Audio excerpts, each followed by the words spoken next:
I mean, this is really, really bad. But I just want to show you something that I'm also extra concerned about, and it is Maui. And I'll tell you why. Hey, aloha guys, Eric West here, HawaiiRealestate.org, coming to you from Kona, Maui, Hawaii. As you can see, this is an absolute gully washer. The whole back half of the house was gone. Bedrooms, living room, half the living room. Mother Nature wins.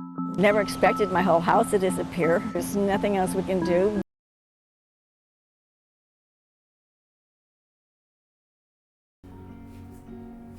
Hey, aloha guys, Eric West here, HawaiiRealestate.org. I put together a compilation of some videos of the most recent 2 Kona low storms that hit Maui, along with some aerial drone footage and clips that I took myself.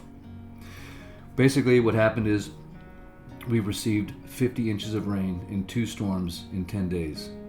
This is the story of what happened to Maui in March of 2026 and why people who call this island home are still picking up the pieces as we speak.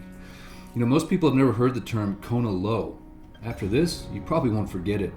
A Kona low is a subtropical cyclone that flips Hawaii's normal northeast trade winds and instead drags a massive plume of warm, moisture-laden air directly over the island chain from the south.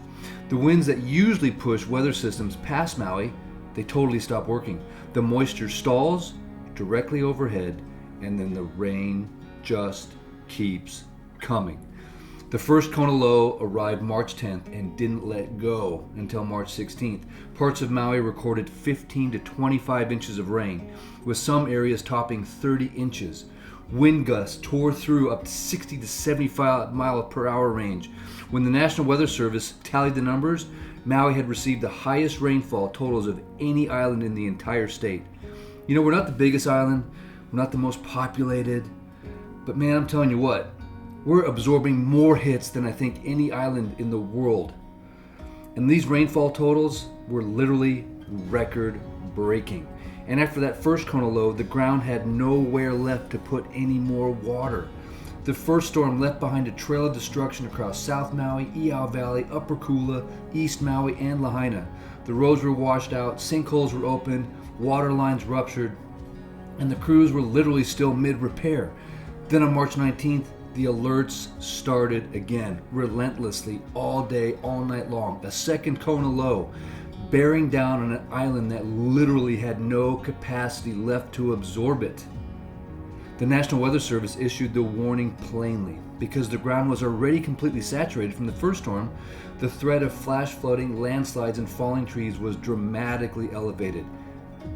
What was the forecast as 2 to 3 inches of rain became 10 in 3 hours.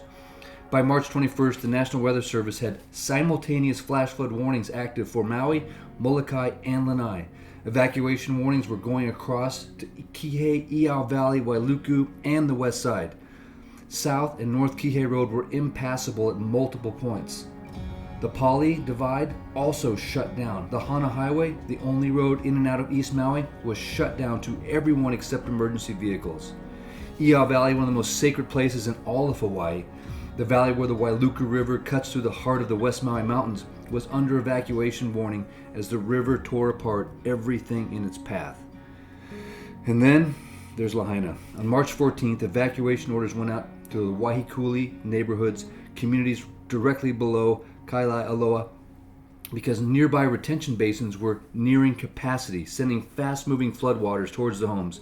County crews worked through the night, pumping, redirecting, racing against the water. By morning, the warning was barely downgraded, only because those crews never stopped.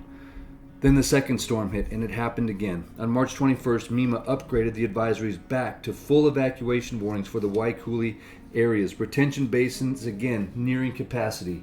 And the crews back at the pumps. Again, families checking their phones at midnight all through the night. Twice in 1 week, the same neighborhoods, the same warning, the same race against the water.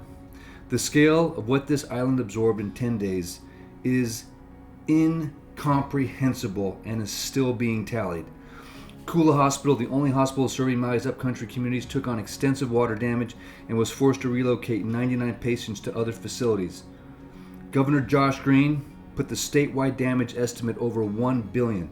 Airports, schools, roads, private homes, and of course the Maui hospital. Scientists studying these events are clear.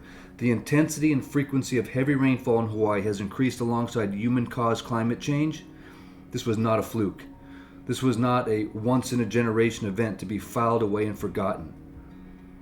Maui has roughly 170,000 people. Most of them spent the last 10 days watching weather alerts, checking evacuation maps, and helping their neighbors pull furniture out of floodwater.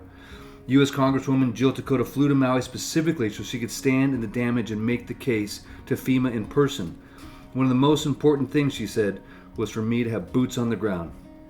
Now the water's receding, the roads are reopening, the work has started. But the Kona low season is not over. The ground is still saturated, and the people of this island who handled it, who showed up for each other, who kept going, they're still here. And so is Maui. Please pray for Maui. We need your support now, more than ever.